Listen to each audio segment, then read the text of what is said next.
All right, now we're going to talk a little bit about these Freemasonry, all right, and alchemy and all that kind of stuff. Albert Mackey, The Symbolism of Freemasonry, all right. Point within a circle is another symbol of great importance in Freemasonry. But the phallus or lingam was a representation of the male principle only. To perfect the circle of generation, it is necessary to advance one step further. See what's going on here, all right? You understand. The union of the phallus and yoni, all right? So the phallus and the chalice, the phallus and the yoni, the male and the female. All deities of pagan antiquity can be reduced to two different forms of the generative principle, the active or male, the passive or female. Hence the gods were always arranged in pairs, but the ancients went further, believing that the procreative and productive powers, the male and female powers of nature, might be conceived to exist in the same individual. They made the older of their deities hermaphrodite. They basically combined these male and female gods and goddesses into one god, the hermaphrodite, androgynous god, to denote the union of the two sexes in the same divine person. Good old Marty knows about that. This might even be George here, like who knows, right? Oh, look at that, point within the circle. Here's some point within a circle from some lodge. Minneapolis Lodge number 19. 19 is a good number. They like that number 19. There's the point within a circle right there, and it says G. It's kind of small. There's a G there. For what? For Gaia, all right, inside the triangle. Gaia. There's the square. There's the compass. Again, male, female connotations there. There's the Minneapolis Valley Scottish Rite Temple. This used to be a church, a Methodist church, and then the Masons took it over, turned it into a Masonic temple. It's the Double Eagle webpage. Why is that? The Double Eagle Committee. There's a 32nd degree, two-headed eagle. Right now, I've shown the rebis. Right, I've shown that. That's what it is. Basically, it's the male and the female. It's the rebis. Corona, right there's Corona.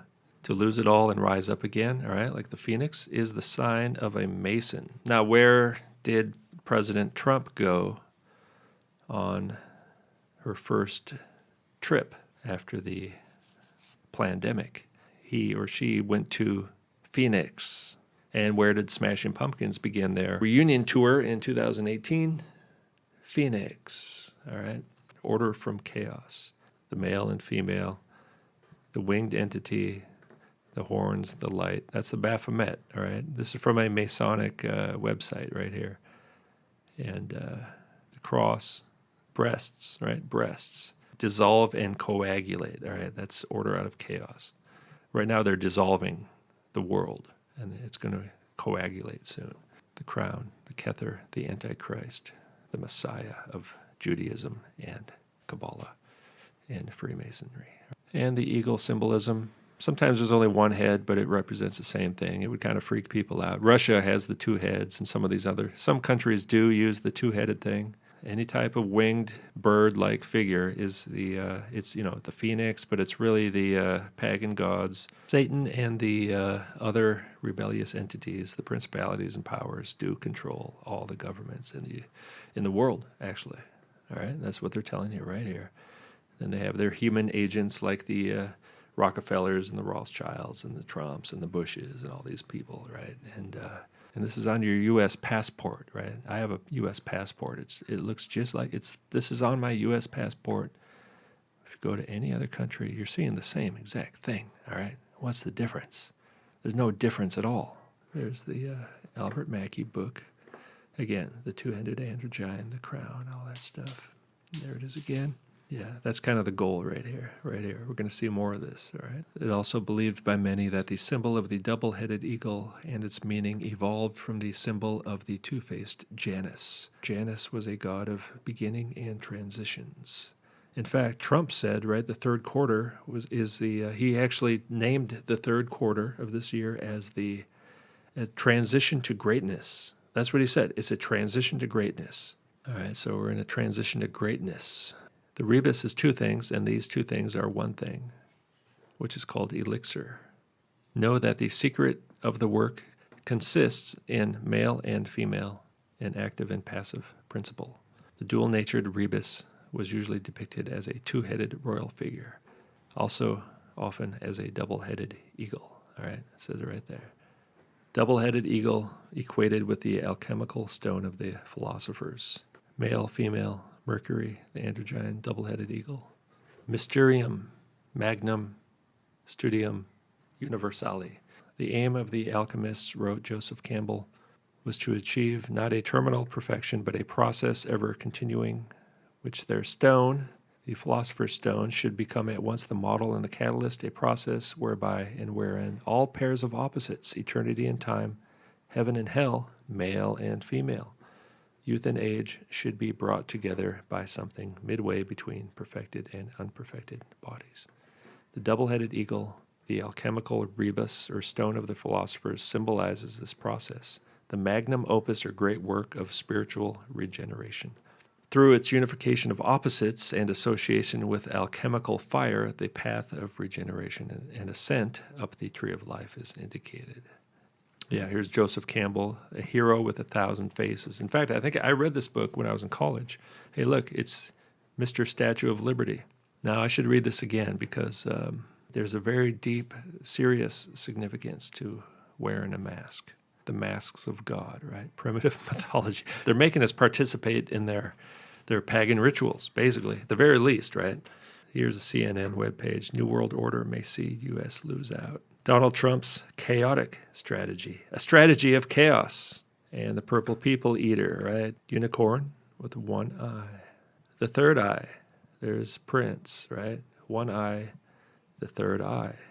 I mean, come on. And there's the old unicorn, right?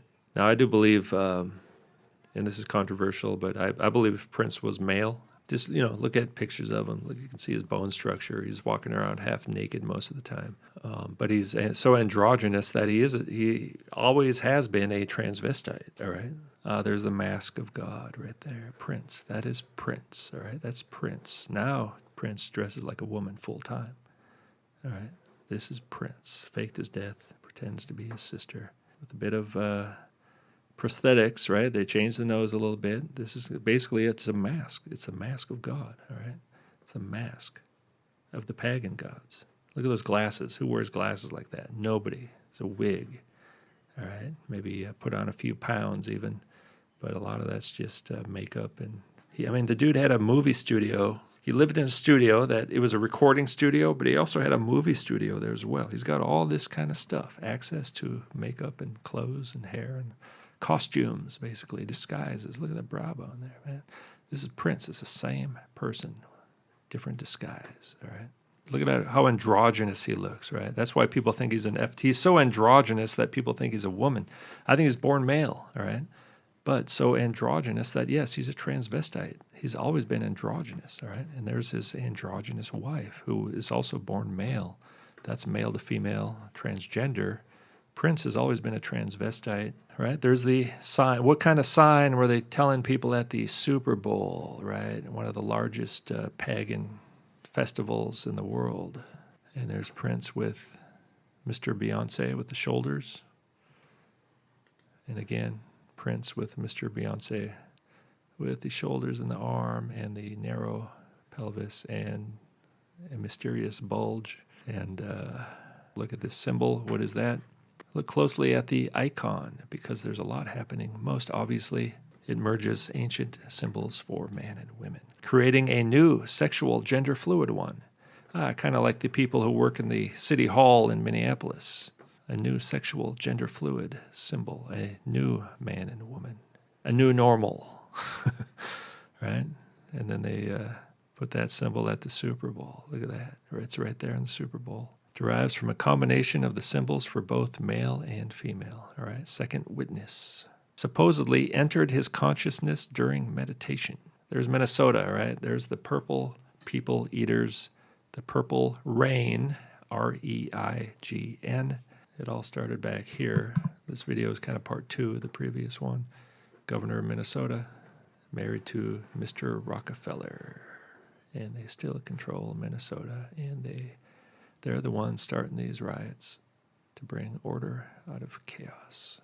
All right, the Hegelian dialectic, Agenda, centralization of power. Thesis, manufactured terrorist threat. All right, that's the riots going on right now. The common cold was turned into a manufactured terrorist threat. That's basically what they did. The seasonal flu was turned into a terrorist threat. Antithesis, repressive police state. Okay, we kind of had that already after 9/11, and it just continues to get worse to create a repressive police state. And they got all kinds of tricks up their sleeves. They're going to have more of these, right, and more of this. Synthesis, removal of freedoms. That's the Insurrection Act. Transfer of power from the many to the few. Well, that's kind of already happened, I think. But I mean, this has happened already, but it's even going to get worse. It's going to be unbelievable. In fact, let me show you.